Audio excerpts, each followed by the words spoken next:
잘 오셨습니다. 오늘 팔복 산상수훈 네 번째 말씀으로 의에 줄이고 목마른 자라는 제목으로 말씀 나누기를 원합니다. 이게 네 번째 이제 팔복은요, 줄이고 목마른 복입니다. 그리고 이것이 그 뒤에는 배부른 상태로, 그렇죠, 표현되고 있어요. 그러니까 줄이고 목마른 자, 복된 자요, 줄이고 목마른 자가 은혜가 있다. 그리고 너희를 배부르게 할 것이다. 이 단순한 이 문장 안에 들어가 있는 의미가 커서 우리가 천천히 보기를 원하는데, 우리가 주목해 봐야 할 것은 이제 줄이고 목마르다라는 이 동사 앞에 무엇에 굶주리고 목마른가. 이게 줄이다는 것은 이제 흔히 음식에 대한 줄임을 의미하기도 하죠. 그리고 목마르다는 것은 이제 음료를 의미합니다. 그래서 먹고 마시는 것에 대해서 배고픈 상태. 근데 그 앞에 주어가 뭐죠? 의에 줄이고 목마른 자.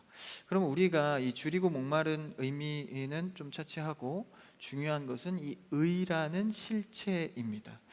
여러분, 의하면 어떤 의미가 좀 떠오르세요? 이제 의라는 것은 좀 추상적이게 다가오기도 합니다. 정의라고도 하죠.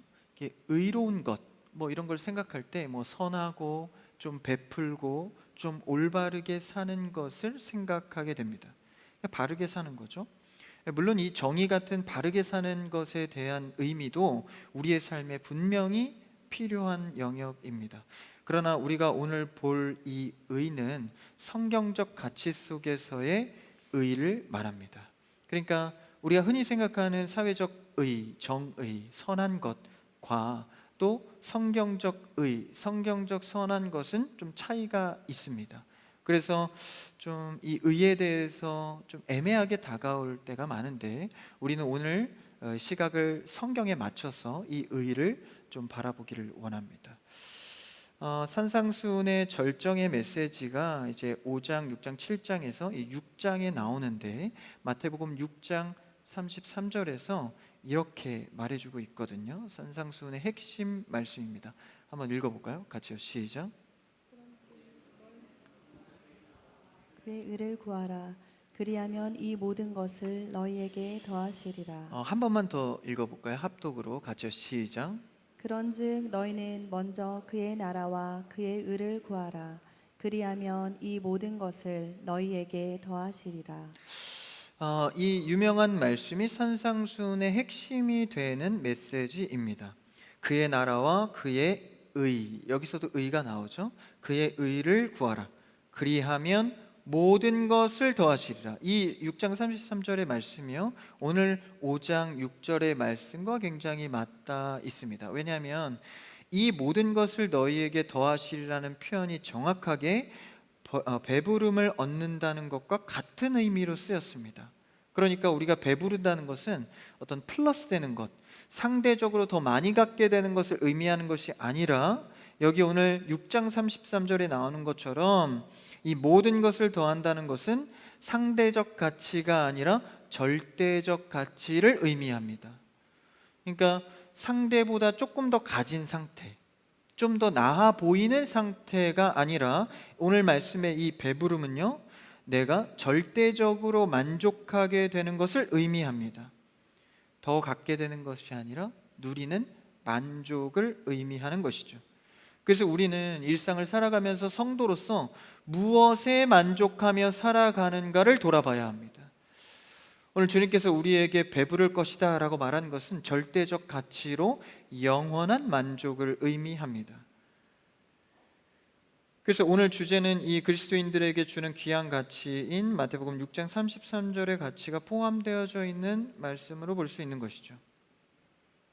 그러면 이제 그의 의, 오늘 방금 읽은 말씀에 그의 의를 구하라고 했습니다. 그럼 그의 의는 무엇일까? 여기서 그는 하나님을 지칭하겠죠? 그럼 그의 의는 무엇일까? 정확하게 로마서 3장 말씀에 이것을 말해주고 있습니다. 의에 대한 내용인데요, 이 로마서 3장의 말씀을 보면 의에 대한, 율법에 대한 내용을 다루고 있는데, 이 율법으로는 어떤 기능을 하죠? 율법은 죄를 깨닫게 하는 이 능력이 있습니다. 그러니까 우리의 절망의 모습, 죄인인 것을 스스로 발견할 수가 없습니다. 우리는 뭐 사회적 죄가 아니라요, 하나님 안에서부터 발생되는 이 원죄를 갖고 있는 우리의 모습을 율법을 통해서 발견하게 되는 것이죠. 그래서 율법의 기능은요, 우리의 이 죄를 드러냄에 있습니다. 사실 율법을 지키면 구원받을 수 있거든요. 근데 그 600개가 넘는 조항을 다 지킬 의인은 이 세상에 없습니다. 그래서 그 율법으로 그 기능이 뭘 우리를 의미하죠? 우리가 죄인, 절망 중 죄인인 것을 드러나게 합니다. 그래서 우리 안에는 선한 의가 없고 정의도 없다는 것을 깨닫게 되죠. 개선의 여지 없는 영원히 죽을 죄인인 것을 율법 앞에 드러나게 됩니다. 그럼 이제 우리는 어떻게 해야 하나요? 이때 율법 외에는 한 의가 나타났어. 이거 하나님의 의입니다. 율법 외에 한 의가 로마서 말씀에 나타나는데, 이 하나님의 의가 나타남은 내 안에서 생성되는 것이 아니라 외부로부터 하나님의 의가 주어지는 것입니다. 그래서 우리가 이 율법으로부터 죄인임을 깨달아 외부의 의가 필요하다는 사실을 깨닫게 되죠. 우리 안엔 정의가 없고 의가 없다는 사실이 율법으로 밝혀졌기 때문에 이제 우리는 찾아 헤매야 되는 거예요. 나를 구원할 수 있는 의가 어디 있는가? 내 죄를 사할 수 있는 의가 어디 있는가? 그때 하나님의 한 의가 나타나서 외부로부터 들어오게 되는 의, 이것을 오늘 말씀에 나오는 의로 볼 수 있는 것이죠. 그래서 우리의 모습은요, 내 안에서 생성할 수 있는 것이 없습니다. 우리는 죄의 공장 같아서 계속 죄만 생산해낼 뿐입니다.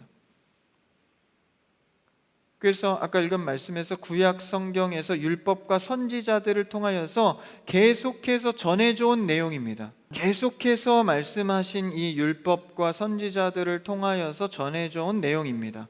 그래서 이 의가 밝혀지는 거죠. 여기서 이 의는 예수 그리스도를 통하여서 오는 것입니다. 이 한 의가라는 것은 예수 그리스도를 통하여 오는 것인데 바로 그 실체가 그리스도다라는 거예요. 그 의를 밝혀질 때는 구약의 율법과 선지자를 통해서 온 의가 결국 신약에 와서 그리스도라는 실체로 드러나게 됩니다. 이것은 어떤 실체가 없는 이데아적인 이상적인 얘기를 하는 것이 아니라 정확하게 실존하는 그리스도를 말하는 것이죠. 그러니까 구약 시대 때 계속해서 얘기했던 그 의에 대한 내용들이 좀 사실 그 실체가 없으니까 그들이 믿긴 하지만, 바라보긴 하지만 이 의에 대해서 정확히 보지는 못했던 것이죠. 그때 이 신약을 넘어서 오신 그리스도를 통해서 이 의가 실존으로 드러나게 되는 것입니다. 여러분, 우리의 신앙 고백은요, 그냥 이상적인 얘기를 하는 것이 아니라 실존하시는 예수 그리스도로부터 나는 것입니다. 그렇다면 우리가 그리스도의 목마른 자는 복이 있다. 그러니까 다시 말해서 의역하면, 오늘의 본문을 의역하면 그리스도의 목마른 자는 복이 있다는 거예요. 그러니까 이 의는 곧 그리스도이기 때문에 이 배부름을 받을 것이다. 그리스도의 의, 하나님께서 주신 그리스도라는 의를 통해서 우리가 배부름을 받을 것이다 알려주는 것이죠. 이 내용이 사실 굉장히 아이러니한 것이, 예수님께서 이 땅 가운데 오셔서 굶주림을 경험하시죠. 그를 통하여서 우리가 배부름을 얻게 됩니다. 그러니까 예수님의 인생을 보면 계속 줄이고 배고픈 인생이었거든요. 예수님께서 30대가 되셔서 사역을 시작하실 때 먼저 이제 광야로 나가 기도를 합니다. 기도하실 때 이제 금식하면서 기도하시는데 배가 고프잖아요. 그래서 그 굶주림의 허기로 기도하며 사역을 시작하셨습니다. 그리고 예수님의 사역이 끝나는 그 종지부를 찍는 십자가 앞에서 예수님이 뭐라고 말씀하셨죠? 내가 목이 마르다. 예수님의 사역 시작과 끝은 늘 굶주리고 머리 둘 곳 하나 없이 사역하시면서 굉장히 배고픔을 겪어내셨습니다. 그렇죠? 그런 예수님의 사역 속에서 금식 기도와 또 십자가상에서의 목마름, 이것을 통해서 상하고 찢김을 통하여서 이사야 말씀처럼 우리는 배부름을 얻게 되었습니다. 예수 그리스도의 의를 통하여서 우리가 배부름을 얻게 된 것이죠. 이 그리스도만을 바라는 자는 그 만족함을 누리게 된다라는 거예요. 그래서 우리의 주림을 해결하기 위해서 예수님께서 이 땅 가운데 친히 인간의 몸을 입고 인간으로서 주리게 된 것이죠. 이게 참 아이러니죠. 예수님의 주림으로 우리가 배부르게 된 것. 그럼 우리는 뭐에 굶주려야 합니까? 우리는 예수 그리스도에 대해 날마다 굶주려야 합니다. 그래서 나는 생명의 산떡이니 나를 먹고 마시는 자는 영생을 얻는다고 말씀하시죠. 그래서 우리는 예수 그리스도의 살과 피를 마시며 날마다 그를 바라며 그를 사모해야 합니다. 그래서 그에 대하여서 굶주리는 것이죠. 우물가에 한 여인이 나옵니다. 이 여인은 불운한 인생을 산 여인인데 남편을 5이나 갈아치우고 만나면서 사람들에게 환영받지 못하고 심지어 팔레스타인 지역의 대낮에 이 50도 60도를 육박하는 그 엄청난 더위에도 혼자 물을 기르러 다니던 여인이었습니다. 그런 이 사람들은 낮잠을 잘 시간에 혼자 그 뜨거운 열을 사람들을 피해서 다니던 그 여인이 우물가에서 낯선 남자를 만나게 되죠. 그래서 그 남자 곧 예수님이 이렇게 말씀하십니다. 이 물을 먹으면 다시 목마르려니와 내가 주는 물을 마시면 영원히 목마르지 아니하리라. 그러면서 성경의 기록에 이는 자신을 가리켜 말씀하심이라. 우리는 세상에 많은 굶주림이 있습니다. 지식의 배고픔, 육신적 배고픔, 또 관계적 배고픔, 여러 가지 배고픔 속에서 우리가 채워도 채워지지 않는 육신의 한계를 발견하게 됩니다. 그래서 더 자극적인 거, 더 상대적으로 좋은 거, 남보다 더 잘할 수 있는 것들을 찾아다니다가 결국 내 안에 허기짐을 발견하게 됩니다. 마치 우물가의 여인처럼요. 그런데 예수님께서는 이런 육신의 채움에 떠돌아다니는 자들을 향하여서 내가 주는 물을 마시면 영원히 목마르지 아니하리라. 곧 자신의 의를, 예수 그리스도의 의를 가리켜 하신 말씀입니다. 이 여인이 예수님의 그 말씀을 통해서 예수님이 그리스도이심, 그 의를 발견하게 되고 선생이여라고 했던 고백에서 메시아라는 호칭으로 바꾸며 내가 메시아를 보았다 사람들에게 소리쳐 가게 됩니다. 예수님께서는 자신을 생수라고 말씀하시며 영원한 만족을 누린다고 말씀하십니다. 또한 내가 하늘에서 내려온 산떡이니 나를 찢어 먹는 자는 영원한 만족을 누린다라고 말씀해 주셨죠. 이것은 이상적인 천국에 가서 누릴 은혜를 말하는 것이 아니라 이 땅 가운데 그리스도를 사모하고 그리스도를 가진 자의 삶을 말합니다. 이 성도는 희한하게 세상의 만족은 없어도 그리스도로 만족하면 늘 기쁨 가운데 살아갈 수 있어요. 항상 기뻐하라. 어떻게 가능할 수 있을까요? 그리스도의 의를 누리는 자는 가능하다라는 것입니다. 이것을 일찍이 이스라엘 백성들이 광야에서 이미 경험했습니다. 하나님께서 굶주린 자들에게 만나와 메추라기로 매일매일 만나를 주시죠. 근데 그 만나는요 하루의 분량만 주었습니다. 그러니까 다음 날 또 주어질 만나를 고민해야 됐습니다. 내일 또 만나를 주실까? 매일매일 구해야 살아갈 수 있는 그 만나. 근데 그것을 간접적으로 알 수 있는 게 무엇이었죠? 그 하늘에서 내려오는 떡을 통하여서 계속 채워져 가는, 바로 예수 그리스도의 생명의 산 떡을 의미합니다. 그래서 그리스도와 연합한 자는 그의 생명을 우리도 영원히 누리게 되는 것이죠. 그래서 그리스도는 사역 가운데 이 허기진 인생이 어떻게 배부를 수 있는지를 늘 설명하고 알렸습니다. 그러니까 제자들이 눈이 가리워져서 이 체험을 육신적인 체험으로 이해했기 때문에 누리지 못했지만 예수님은 계속해서 그리스도의 의로 채워지는 삶을 그들에게 전했죠. 12 제자들이 항상 이 메시아를 정치적 메시아로 인식했습니다. 그도 그럴 것이 이스라엘 백성들은 600년이라는 시간 동안에 속국으로 다른 나라에, 그러니까 강대국 네 나라에 계속 돌면서 600년이라는 시간 동안 속국으로 살았거든요.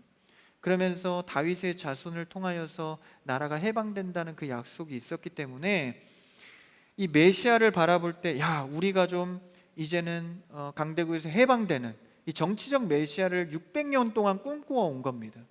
그러니까 그리스도가 아무리 가르쳐도 그 진정한 의의 누림을 바라보지 못했던 것이죠.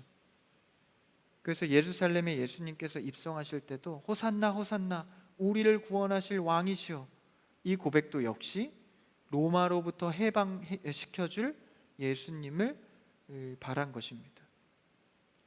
그런데 굉장히 아이러니하게도 예수님은 로마 총독의 손에 의하여서 십자가에 매달리죠. 사람들이 얼마나 실망했겠어요? 로마를 무찔러줄 메시아를 기대했는데 로마 총독에 의하여서 십자가에 매달린 겁니다. 그때 12 제자들도 다 도망가죠. 그러니까 우리는 예수님에 대하여서 그의 의를 바라며 살아가는 것이 아니라 내 육신의 만족을 채우기 위해서 그리스도를 바라보면 언젠간 그 한계 속에 주를 떠날지도 모릅니다. 이 그리스도의 의는 우리가 그와 연합하여서 구원을 얻는 것에 소망이 있습니다. 여러분, 우리의 영이 구원으로 자유하게 되면 이 땅 가운데 만족하지 않고 그리스도의 의로 만족한 삶을 살게 되는 것이죠. 이제 그 좋은 의를 알았고 이것에 대해, 이 의에 대해 오늘 말씀에 줄이고 목마름의 개념이 들어옵니다. 이 줄이고 목마른다는 것, 이제 우리 육신으로 좀 비유해서 생각해 보면, 여러분 금식을 해보셨나요? 예전엔 금식 기도 같은 거 많이 해보셨죠? 예수님 따라한다고 이제 40일 금식 뭐 이런 거 하면, 예전에는 어떤 사역자분들이 이제 명함에도 써놨어요. 이제 100일 금식 기도 이렇게 했다는 거죠. 40일 금식 기도. 근데 저는 이제 그런 금식을 교만해질까봐 안 했어요. 저는 3일. 저는 이제 딱 봐도 계속 금식하는 사람 같잖아요. 그러니까 저는 일주일 넘어가면 안 됩니다. 3일 해봤는데 3일이 고비라 그래요. 저는 딱 3일까지만 하고 이렇게 했는데 3일 정도 되면 모든 게 음식과 연관이 돼요. 뭘 봐도 음식으로 다 보이거든요. 그리고 리스트 작성하잖아요. 금식이 끝나면 먹으리라. 사실 이거는 제대로 된 금식 기도는 아닌 것 같아요. 3일 이상은 좀, 일주일 정도는 넘어가야 이제는 조금 외부로부터의 어떤 자극을 좀 내려놓을 수 있겠죠. 그만큼 이 목마르고 줄인 상태의 이 느낌은 금식을 해보면 금방 알 수 있습니다. 허기가 얼마나 무서운 것임을 알게 돼요. 굉장히 힘이 강력한 거예요. 모든 것의 주인이 음식이 되어버리는. 그래서 이 허기와 줄임은요, 굉장한 힘이 있습니다. 무언가를 굉장히 바라게 하는 것이죠. 여러분, 우리는 그리스도의 의에 대하여서 줄이고 목마른 그런 성도가 되어야 합니다. 이 줄이고 목마름에 힘이 있거든요. 그리스도를 갈망하는 태도를 말합니다. 그래서 그의 힘이 없이는 살아갈 수 없다는 고백을 하게 되는 것이죠. 줄이고 목마르다라는 것은요, 내 안에 아무것도 없다는 것을 의미합니다. 그래서 내 안에 있는 힘으로 할 수 없으니 외부로부터 들어와야 한다는 것을 인식하는 태도죠. 여러분, 우리는요, 영생으로 갈 수 있는 힘을 내 안에서 길러낼 수 없습니다. 그래서 우리는 그리스도의 의를 갈망해야 하는 것이죠. 그게 바로 오늘 말씀의 의를, 그의 의를 줄이고 목마른 상태입니다. 그래서 그분께서 그리스도를 통하여서 우리의 목마른 상태가 해갈되고 채워지고 만족해질 때, 그래서 우리는 세상의 어떤 만족보다도 큰 기쁨과 만족을 누리게 되는 것이죠. 오늘 말씀의 이 의에 줄이고 목마른 상태에서 벗어나는 것은 왜 그렇습니까? 아직도 내 안에 이 의의 문제를 채울 수 있다고 생각하는 여지를 남겨뒀기 때문입니다. 선한 일을 할 때 보람된 것, 노동의 가치로 내 의의를 채울 수 있다고 생각하는 것, 돈으로만 행복할 수 있다고 생각하는 것, 이것이 나를 채울 수 있다고, 내 의의를 유지해 줄 수 있다고 생각하는 것이죠. 그러나 진정한 양식은 그리스도의 의로만 채워질 수 있다라는 것이죠. 여러분, 영적인 의가 그리스도로부터 채워져서 우리의 영육의 만족감을 누리는 여러분 되기를 축복합니다. 이번 경건 훈련 주제가 위로잖아요. 근데 우리가 영적인 참된 위로를 받지 못하면 인간적 위로는 늘 한계가 있습니다. 그래서 주 안에서 위로를 할 때 우리가 서로에 대해서 위로자가 될 수 있는 것이죠. 그러니까 여러분, 위로라는 것은 그의 사정을 다 알아야 하는 것은 아닙니다. 물론 사정을 다 알면 더 좋은 위로를 할 수 있겠지만 꼭 그렇지 않다라는 거예요. 주 안에서 위로하는 것은 이 영적인 공감과 위로를 통하여서 주어질 수 있는 것입니다. 그래서 여러분, 이 공간 안에서 같은 말씀을 듣는 것은요, 주 안에서의 굉장히 큰 공감과 위로입니다. 그래서 진정한 양식으로 배부르기 위해서 우리는 그리스도의 의를 날마다 사모해야 합니다. 여러분은 무엇에 늘 만족하고 배불러 하고 계십니까? 상대적 만족에 머물지 마시고 하나님 앞에서 우리가 죄로부터 자유케 되는 구원의 의를 받아 누리시기를 바랍니다. 이 진정한 예수 그리스도의 복음, 그 은혜가 내 삶에 정말 크다고 자각하는 것이 이 그리스도의 의인데, 우리의 영혼이 죄와 가까울 때는요, 이 구원의 이 묵상이 멀어집니다. 이 구원을 별로 생각하지 않게 돼요. 이 땅에서 좀 행복해 잘 살아야지, 이 땅에서 내가 무엇을 누릴 수 있을까? 근데 그리스도 의와 가까워지면요, 이 구원에 대한 소망을 품게 됩니다. 그래서 많은 것을 덮는 그리스도의 의로 줄인 영을 배부르게 하는 오늘 말씀에 이 6절과 같은 은혜가 있기를 바랍니다. 한번 6절을 다시 오늘 본문을 읽어볼까요? 같이요, 시작. 의에 줄이고 목마른 자는 복이 있나니 그들이 배부를 것이니요. 그래서 이것을 자꾸 계속해서 경험해 가면요, 이제 그리스도의 의로 내 영혼이 만족함을 누리니까 육신의 만족함에 따라가는 삶이 재미없어지는 겁니다. 육신의 한계로 채워봐야 채워지지 않는 이 외로움, 이 공고함, 결국 그리스도의 의로 내 영혼을 채우지 않으면 그곳엔 배부름이 없다는 사실을 깨닫게 되면 굉장히 큰 힘을 발휘하게 됩니다. 이 제자들이 정치적 메시아에 머물러 있었을 때는 육신의 것을 채우기 원했어요. 예수님께 우리도 좀 한 자리 차지하고 싶은데 언제 우리가 자리를 좀 차지하겠습니까? 저 군사들을 좀 무찔러서 천군 천사로 좀 멸하게 해서 우리를 좀 해방시켜 주시죠. 이런 얘기를 늘어놓다가 예수 그리스도의 십자가의 부활 이후에 다시 한번 제자들이 사도권을 회복했을 때는 성령을 통하여서 영적인 배부름을 누리게 되고 이제는 목숨을 걸고 사방을 돌아다니면서 복음을 전하게 되는 능력의 사람으로 바뀌게 된 것이죠.